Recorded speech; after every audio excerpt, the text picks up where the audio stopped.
Hi every one, என் பேர் Punitha.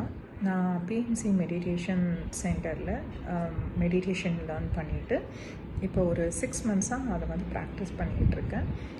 BMC meditation சென்டருடைய founder Patriji sir, அவருடைய வீடியோஸ் நிறைய நான் கேட்டிருக்கேன். அவருடைய வீடியோஸில் அவர் வந்து ரொம்ப அதிகமாக பேசப்பட்ட ஒரு புத்தகம் பேர் என்னென்னா you forever by T Lobsang Rampa, Tuesday Lobsang ராம்பான்னு சொல்லுவாங்க. இவர் ஒரு திபெத்தியன் மாஸ்டர். ஸோ இந்த புத்தகத்தை பற்றின ஒரு ரிவ்யூ தான் நான் பண்ண போகிறேன். இந்த புத்தகம் படிக்கும் போதே நான் வந்து ஒரு சாப்டர் பை சாப்டராக நான் அதை வந்து படித்து உங்களுக்கு சொல்ல போகிறேன்.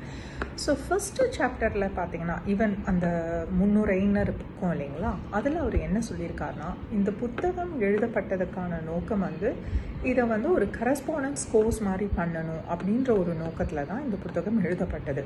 ஆனால் அந்த கோர்ஸ்க்கான செலவு, அதுக்கு ஒரு ஆர்கனைசேஷன் செட் பண்ணணும், இதெல்லாம் பார்த்து இது ரொம்ப செலவாகும், இது மக்களை போய் ரீச் பண்ணுறது ரொம்ப கம்மியாயிடும் அப்படின்றதுனால இதை ஒரு பப்ளிஷரோட அவங்க காண்டாக்ட் பண்ணி இதை ஒரு புத்தகமாக வெளியிட்டால் நல்லா இருக்கும் அப்படின்னு சொல்லிட்டு அவங்க இந்த புத்தகத்தை வெளியிட்டிருக்காங்க. கரஸ்பாண்டன்ஸ் கோர்ஸ் பண்ணுறதுக்கும் இந்த புத்தகத்தை படிக்கிறதுக்கும் இருக்கிற ஒரு வித்தியாசம் என்னென்னா, அதில் கேள்விகள் எழுந்தால் நம்ம டீச்சரோட நம்ம கேட்கும் கேள்விகள் இதில் கேட்க முடியாது. அதுதான் வந்து ஒரு வருத்தத்துக்குரிய விஷயம் அப்படின்றாங்க. இந்த புத்தகத்தை நீங்கள் படிச்சிங்கன்னா இது உங்கள் வாழ்க்கையே ரொம்ப ஈஸியாக்கிடும் அப்படின்னு சொல்கிறாங்க.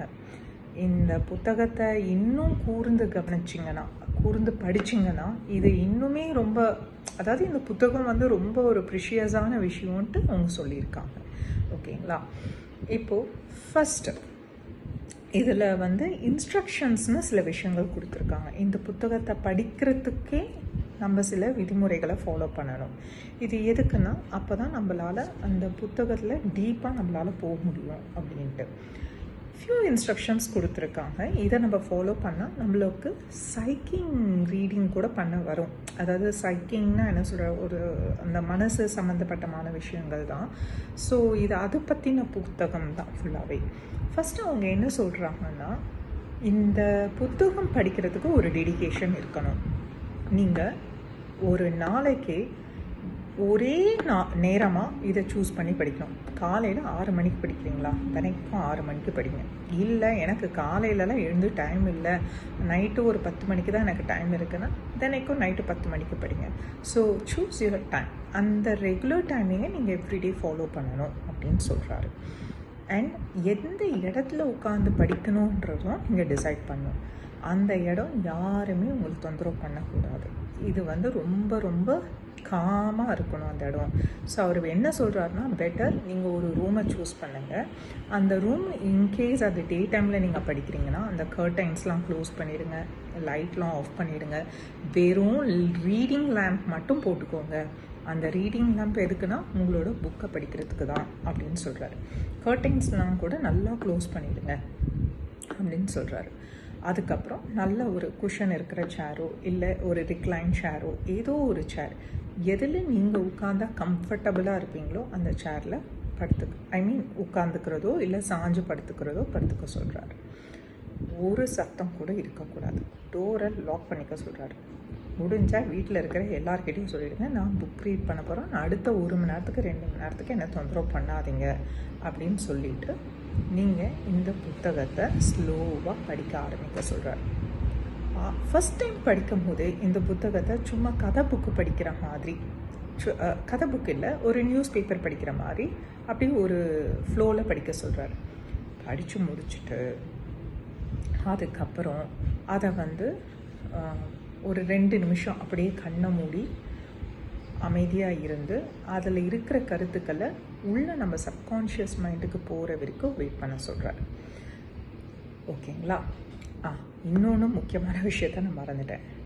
சேரில் உட்கார்ந்த பிறகு அவர் இன்னொன்று சொல்கிறாரு, நம்மளை 3 தடவை டீப் ப்ரீத், நல்லா ப்ரீத்திங் பண்ணி ப்ரீத் அவுட் பண்ண சொல்கிறார். அது மாதிரி 3 தடவை பண்ண சொல்கிறார்.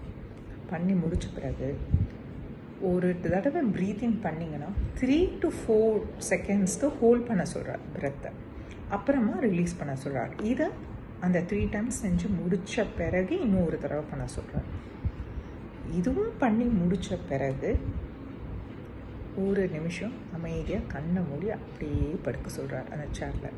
படுத்து அப்புறமா படுத்துனா அப்படியே தூங்கிடாதீங்க, ஒரு 2 செகண்ட் இருக்கும். அதுக்கப்புறம் மெதுவாக கண்ணை திறந்து ஒரு சாப்டர், இது ஏன்னா இது ஒரு கோர்ஸுன்றதுனால லெசன் 1, லெசன் 2, லெசன் 3 அப்படின்னு போகும். ஸோ ஃபர்ஸ்ட் லெசனை வந்து நீங்கள் மெதுவாக ஒரு நியூஸ் பேப்பர் படிக்கிற மாதிரி ஒரு ஃப்ளோவில் படிக்க சொல்கிறார். படித்து முடித்த பிறகு அதை மனசில் உள்ள நல்லா சப்கான்ஷியஸ் மைண்டுக்கு போகிற மாதிரி ஒரு நிமிஷம் அந்த வார்த்தைகளுடைய அர்த்தத்தை அப்படியே உள்வாங்க சொல்கிறார். இதை வந்து எக்ஸாமுக்கு படிக்கிற மாதிரி மனப்பாடலாம் பண்ணக்கூடாதுன்னு ரொம்ப தெளிவாக சொல்கிறார். இதில் இருக்கிற அர்த்தத்தை புரிஞ்சுக்க சொல்கிறார். ஓகேங்களா? ஸோ நான் நாளைக்கு இந்த புத்தகத்தில் ஃபர்ஸ்ட் லெசன்லேருந்து என்னன்றதை ஒவ்வொரு லெசன் பை லெசனாக உங்களுக்கு நான் ரிவ்யூ போடுறேன். ஓகேங்களா? பாய்.